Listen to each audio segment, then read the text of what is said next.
טוב, מספר רב גלינסקי, פעם אחת הייתי במקסיקו.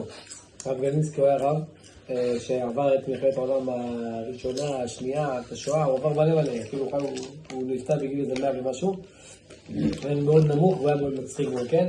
וכל פעם היה לו כל מיני רעיונות. אז פעם הייתי במקסיקו, וביקשו ממני לדבר על תפילה בציבור. אז הוא אומר, מה היה שם הסיפור? הוא אומר, היה איזה זוג אחד שהיה להם חנות, והיה להם ילדים קטנים. אז מה הם עשו? שכרו איזה משרתת גויה, שהיא הייתה מטפלת בילדים, והם היו איפה? בחנות שם ליד הבית. יום אחד, האמא שומעת את התינוק מה עושה? בוכה.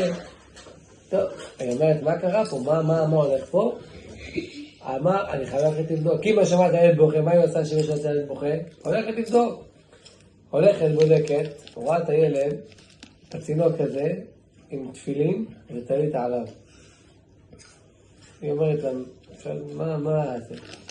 היא אמרה, הוא היה לו רגוע מהבוקר, הוא בכה.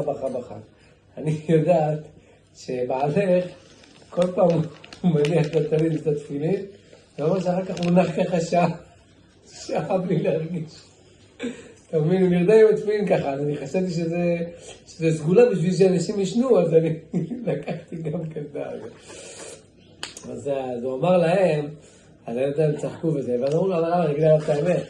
בינינו, בסדר, אנחנו הולכים להתפלל בציבור, אבל בסופו של דבר, גם אצלנו היצר הרע, מה הוא עושה? בן אדם חושב כל הזמן על התפילין, גם שם היצר הרע, משחק את המשחקים, אתה פתאום חולם פה, חולם שם, איך אומרים, מה ההבדל?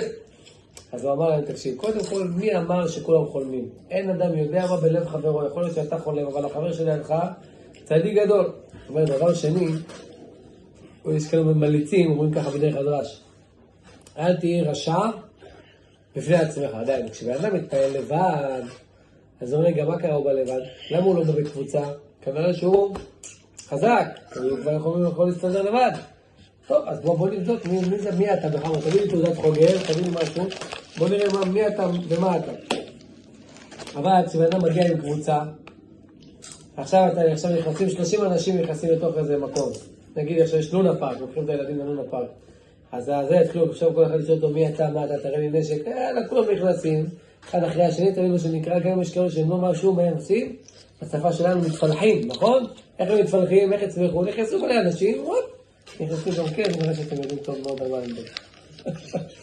בקיצור, אז הוא אומר, אל תהיה רשע בפני עצמך, כשאדם לבד, זה יכול לתפוס אותו על הקטנות, על דברים שהוא יצא בהם לא טוב, אבל כשאתה מגיע עם ציבור, אומר להם הרב גלינסקי, אז שמה, נכון, באדם לפעמים חולה ולפעמים באדם נרדם, ובסופו של דבר אתה מגיע בתפילה בציבור, ויש לזה דבר גדול. הוא אומר על זה שכתוב, פנה אל תפילת הערער, ולא בזה את תפילתם.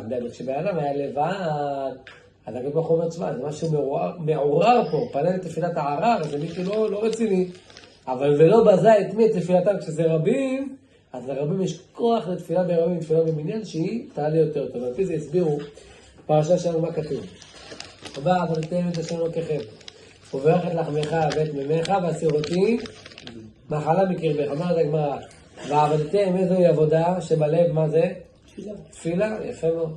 אומר רבי עזראתי, החידוש יפה, אומר, למה בן אדם מתפלל במניין? הוא אומר לך, תקשיב, אני הפרנסה, אני חייב לצאת לעבודה, וענייני. זה דבר ראשון. דבר שני, יש חורף, הוא אומר לך, תשמע, לצאת בקור, אתה יודע, זה קור, תפלים. הוא נהיה חולה תוך שניות, אני מפחד. אומר רבי עזראתי, הבא, כזה ברוך הוא אומר, נשים להם, הפסוק איך מתחיל לשון רבים.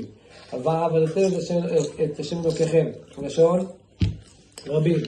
מה כתוב אחר כך? וברך את לחמך ואת ממך לשון יחיד.